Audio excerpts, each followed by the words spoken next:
Good afternoon, everybody, and welcome to Oakland, the Athletics baseball here on Fox Sports Net with Ray Fosse. I'm Greg Papa, and the A's go for the big final. In 2002, the Oakland Athletics were broke and lost their best players. This is about cage fighting, I promise. The season should have been a disaster, but instead they went on a 20-game win streak, the longest in American League history. Just plain crazy. How do you explain it? Thanks to unwanted players picked up for dirt cheap based on a stat most teams were ignoring. On-base percentage. His on-base percentage is all we're looking at now. We are card counters at the blackjack table. We're going to turn the odds on the casino. And the only reason they knew that stat mattered was by using an analytical method called sabermetrics that changed how baseball is played forever. Right now, MMA is like the MLB before Moneyball. We obsess over vibes and face-offs, but not so much film study and deeper statistical analysis. But what if doing so could tell us the real keys to winning in mixed martial arts? The get-on-base type stats for fighting. Well, I sat down with a PhD/kickboxer/BJJ purple belt who just published the first real study about fight-ending sequences in the UFC. And specifically, they compared standing punches versus one another to find the most effective punch in MMA. The results really show why it is we need a deeper analytical understanding of the sport. Because 80% of fights that end with a punch are ending with just 3 strikes. But there is so much more here than that. I'm Tommy from MMA On Point, and this is so much more than what punch ends a fight. This is the future of combat sports training.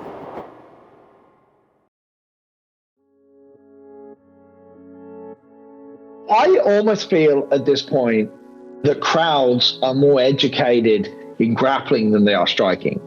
I think they've learned in the grappling, right? Like, yeah, this is the guard position, you pass here, this is a bad position, or this is... With striking, they've just gone, you hit him in the head, and then he's hurt, and you're like, oh, amazing. That is Oliver Barley. He's that doctor I was telling you about in the intro. You might recognize him from such MMA On Point videos as the answer to weight cutting. The usage of hydration testing, especially urine testing, in trying to regulate weight cutting is a unanimous bad, like a unanimous negative for every single person involved. Dr. Barley is a teaching and research academic at Edith Cowan University. His works focus on exercise physiology and combat sports. Hey, that's us. But crucially, he's not just some guy who's taken an interest in studying the sport. He also trains in it himself and coaches fighters. There's a real-world background of experience to back up the research here. If there's anybody who's published more papers related to mixed martial arts, I've never had a 2-hour phone call with them. A pair of Barley's most recent studies looked at every knockout in the UFC from 2020 to 2022 that ended from punches, trying to figure out exactly how those finishing shots were set up. His team analyzed foot position, stance, and the types of punches thrown to see what tends to lead to these finishes. And the reason for doing so? Well, nobody's ever actually sat down and done this. We wanted to get a better understanding of the technical aspects that go into successful fighting. So this field is performance analysis, and performance analysis is an emerging field within exercise science, but it's very underdeveloped in fight sports. MMA is like any other sport,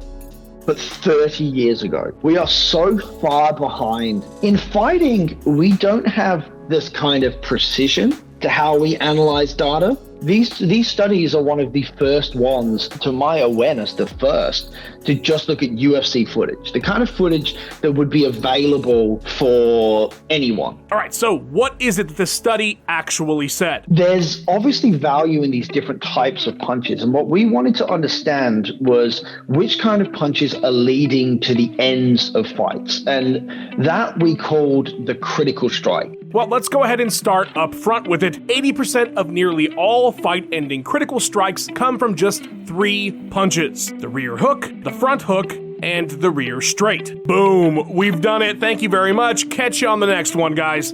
I'm just kidding, hold on. You might think this is the Moneyball moment for mixed martial arts, but the details are really the key. For one, as Dr. Barley says, obviously you cannot just start spamming these 3 strikes and call it a day.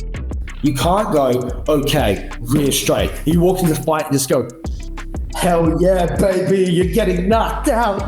But what you can do is go, I need to drill 3 or 4 ways to set up a rear straight nice. What's really interesting are the specific situations that this all becomes actually useful, and that's because foot positions are truly a weapon. And there are 3 main positions. One is simply outside foot position. This is the one you hear most talked about if you've seen any fight breakdown before. Outside foot position is when you see the person doing the KO's front leg on the outside of their opponent's leg on the same side. It doesn't matter if that's their rear leg or their front leg, depending on if they are a righty or a lefty. That doesn't matter, just as long as that lead foot is on the outside of theirs. This is where most KOs happen, and the data here certainly backs it up. And conversely, there is actually inside foot position, where the person who scores the KO is instead placing their lead leg inside of their opponent's. And then finally, inline foot position, which is literally just you and your opponent's feet lined up or being parallel. So that's the 3 foot positions: outside, inside, and inline. Pretty simple, right? Going through the data in the study, straight punches pretty much dominate the game at first glance. Just focus on that top graph and red circle. This is the most often occurring punch to be a critical strike. And would you look at that, it's a rear straight with outside foot position. 35 KOs due to exactly that punch. Depending on your knowledge around this sort of thing, this already might be different from what you expected. A power punch like an overhand or an uppercut maybe, some sort of haymaker, maybe you'd think something like that would be the top punch. But already this starts to get more interesting as you start to dive into it. As you can see, that's the top ranked punch for all stances. Again, that red circle just means it happens the most. But look at the top ranked punches from 2 to 5. Well, those are actually all hooks. Outside foot, rear hook at 2, inline or parallel foot position, front hook at 3, and inside front hook at 4, followed by an inline rear hook at number 5. Combined, that's way more KOs with hooks than that one straight at the top. But what about stances though? Obviously there are 2 stances. You are either fighting right-handed or left-handed,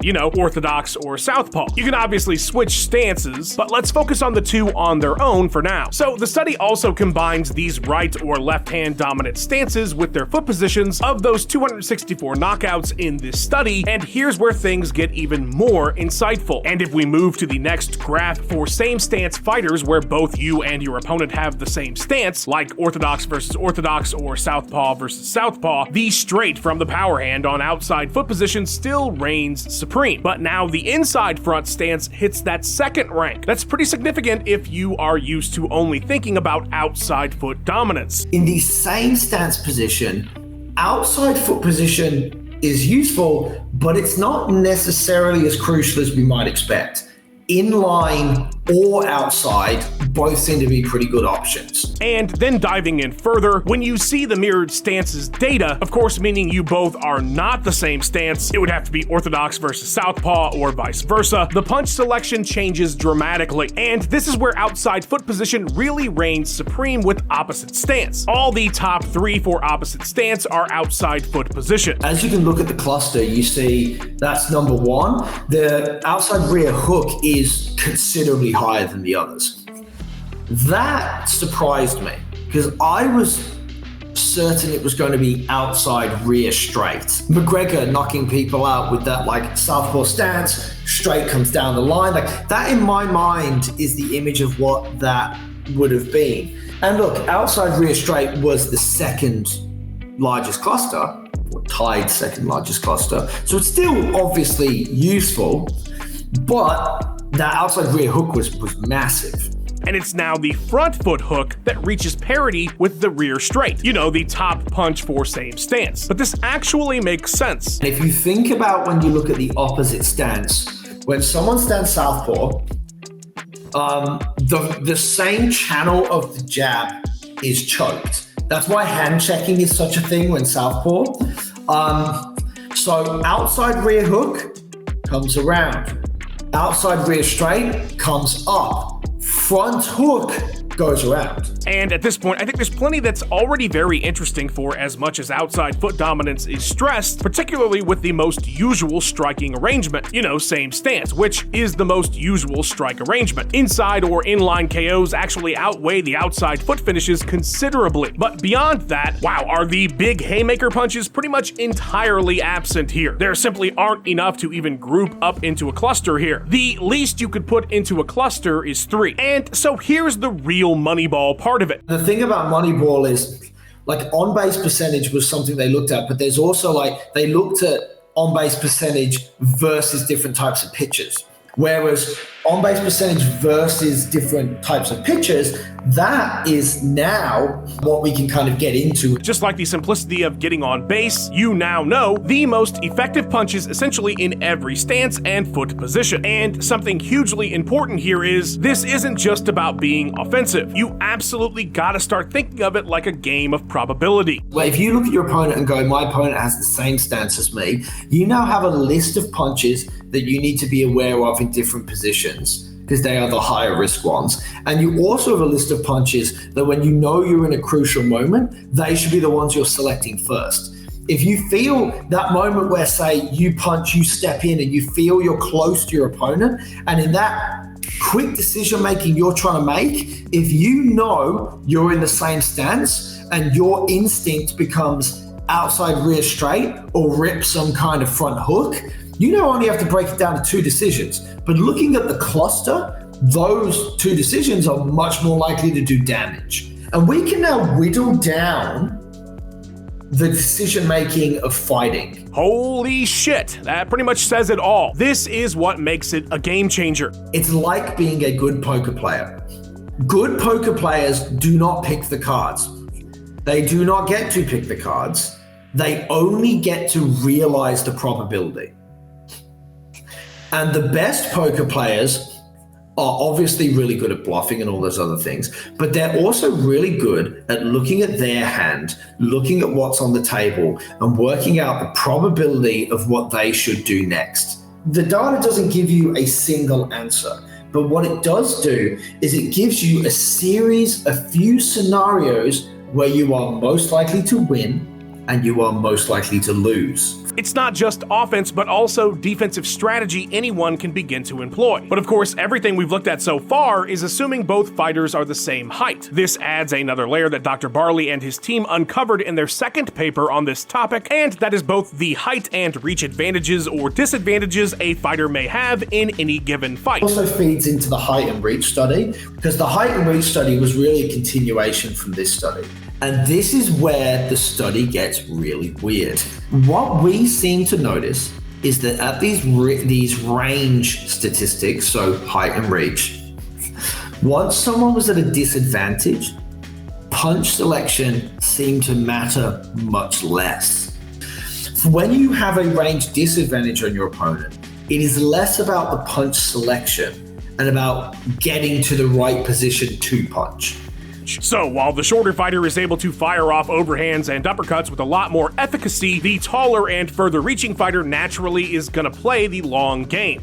But it seems like when you have a height difference, but when you don't account for the reach difference, that straight shots become the main move.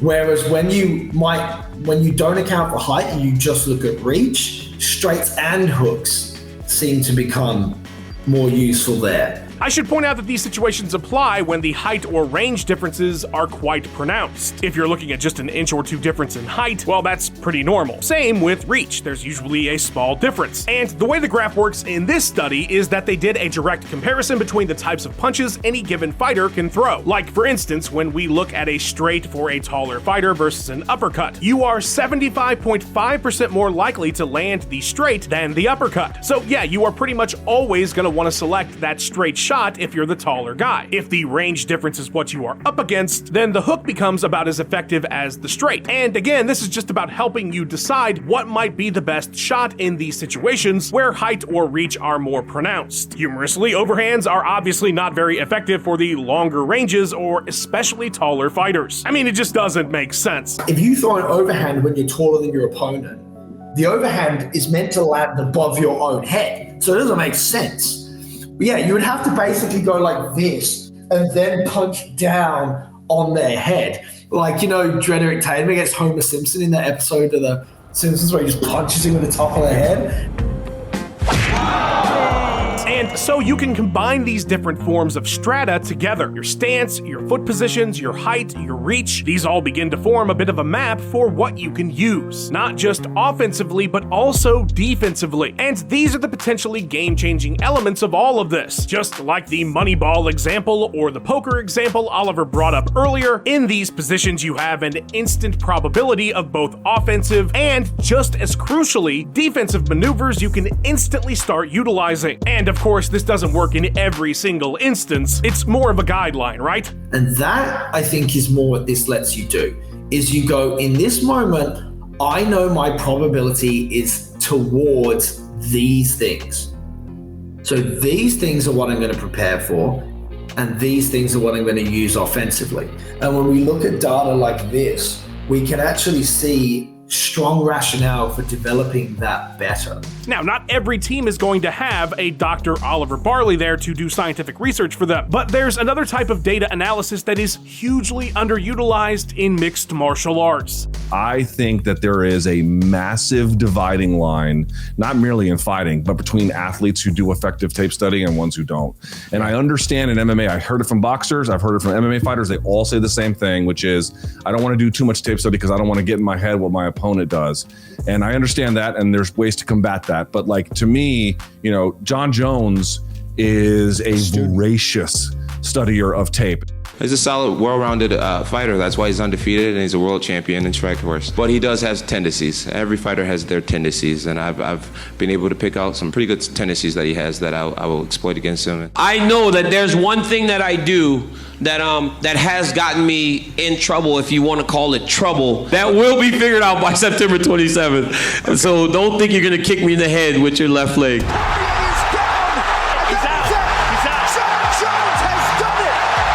The best guys, they do homework 365. When I was champion, I had a guy in Montreal that was measuring frames. Click, click, click, click. And by doing that, he was able to know who has better reaction times than others.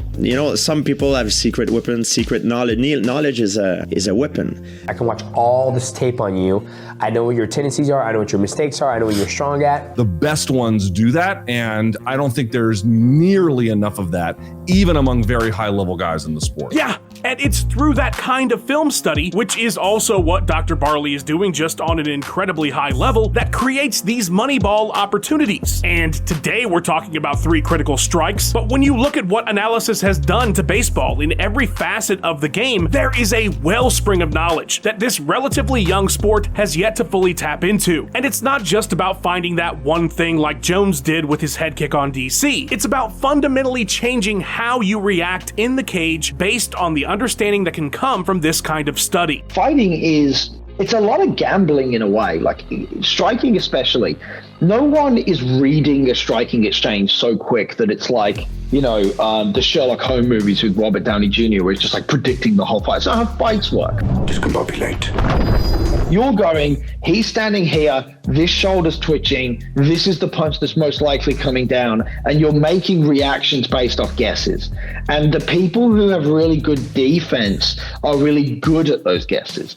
So even if you think of Anderson Silva towards the end, when he was knocked out by Chris Weidman went left, right, backhand with the same hand, and then threw the left hook across as Anderson used that one to get nicked and then switched to the other side based on feel straight into the left hook. Oh my goodness! And what it is that these fighters are getting really good at pattern recognition and guessing. What we could get from looking at this data is going, if I'm going to take guesses, I would rather make a mistake and it be this punch than it be this punch. Yeah, that. If I know that my opponent is in a critical position where a critical strike is possible, a study like Dr. Barley's could be used to drill better risk mitigation when everything is going 1,000 miles an hour on fight night. When zigging instead of zagging is the difference between retaining your title or not. But film study is still largely dismissed by even top-tier fighters at top-tier gyms. connect to a guy like Sean Strickland who absolutely hates watching tape. I go, but there's things you can gain from by watching tape and just looking at their mannerisms or body language. And not only do I wanted him to see the things that I was seeing in the fight, but I also wanted him to understand there's going to be holes that they're going to look to exploit in fight number 2. And he just couldn't get over that hump of wanting to watch it. I don't know why. I don't understand it. I think there's so much information that you can gain from it. And okay, you know, the guy's nickname is Tarzan. He's probably not going to be a paragon of analytical film study, but the problem is so much deeper than that when you look at how other sports handle this kind of analysis. We've been talking baseball this whole time, of course. We also know that film study is massive in another combat sport, boxing. Mike Tyson was famously from like 14 years old, turned into a film study obsessive by his mentor coach, Customato. He would set up this projector and put up a screen, and he would watch all these films. When you hear about what goes into the research and study of other sports, what's being done in MMA currently feels massively underdeveloped. We don't have great support staff because the money is not there in an organizational structure. If you do association football, you play for like this big club that has, you know, performance analysts hired for them. They have, you know, a striking coach, a defense coach. They've got the head coach. They've got strength and conditioning coaches. They've got dietitians. They've got physios. They have all these support staff available, and that includes data analytics staff. And their entire job is to examine large amounts of data on their opponents. In fighting, we don't have this kind of precision. These studies are one of the first ones to just look at UFC footage. The first of its kind. Thousands of UFC fights are just sitting there available for anyone to break down, and Dr. Barley is really the first to utilize it to further the science of the sport. Now, as you can imagine, cage fighting hasn't exactly become a cornerstone activity in the world of academia. Well, when you look at different researchers in different fields and you tell them, oh, I do research in fighting, and you can definitely see there's like a part of that is one, obviously, you know, research, highly intellectual field, and usually that kind of deflects a little bit away from watching people want to absolutely smash each other in a cage, which for clarity, I think is sick. I love it. It is sick. And it's also why what Barley is doing with this study is so important. We're never going to get that moneyball level of understanding of the sport unless we start building a foundation of real study, real analysis that then seeps into the culture. Because this kind of work is just good for the sport all around. It educates fighters and coaches on trends that only this kind of analysis can uncover. It encourages them to do their own study. Imagine a fighter hiring a data analyst as part of their team for camp. Just like major sports have all sorts of eggheads crunching numbers for them. That is where things need to get in mixed martial arts. But they only can if we get more studies and more researchers like Barley who help change the culture. It's not even just about the fighters though. This is good for us, the fans, too. How many of you are really checking out front foot position on fight night? But personally, after working on this video, I can't stop looking at fighters' feet. That sounded weird, but truly, it's enhanced my appreciation of a sport that I've been watching for 20 plus years. And I'll never not be looking for that critical strike now. Oliver and his team are already planning the next study that they can do with the data that they've gathered for what we discussed today. And that's the other thing. There's not just one study, one breakdown, and that's it. This is a never-ending process that needs to become a regular part of this sport. We all know fighting evolves over time, and the meta of what is successful MMA does change over time. And this study is a little bit of a time capsule. It tells us about what punches were successful for 2020 to 2022. Right now, that's still probably very informative, but say for some reason someone is watching this video in, 2035. Now this may be less informative. I started this video by referencing the Oakland A's and Moneyball, which has been a through line up to now. But did we fulfill that analogy? Did we find that stat today? Well, the A's used on-base percentage to find overlooked talent. And so in that sense, could these critical strike studies result in the same type of talent evaluation? Absolutely. If we know the rear straight, the front hook, and the rear hook are by and large the most effective punches at finishing fights. Now you go, okay, well, we have found a guy who has a phenomenal rear straight and a phenomenal front hook. We can patch everything else up.